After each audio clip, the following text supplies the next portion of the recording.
Struggling with the magnifier in Windows 11? In this quick tutorial, I'll show you how to turn it off easily.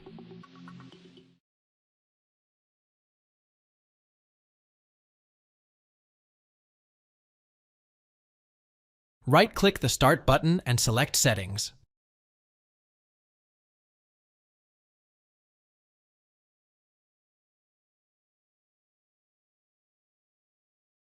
In the Settings menu, select Accessibility from the left panel.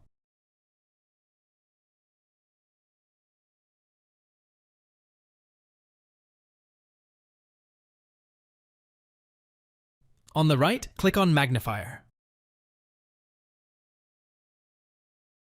Use the toggle to turn the magnifier on or off.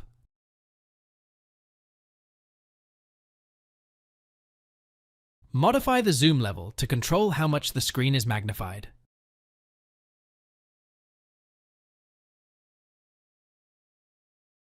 Adjust the zoom increment to change the step size for zooming in or out.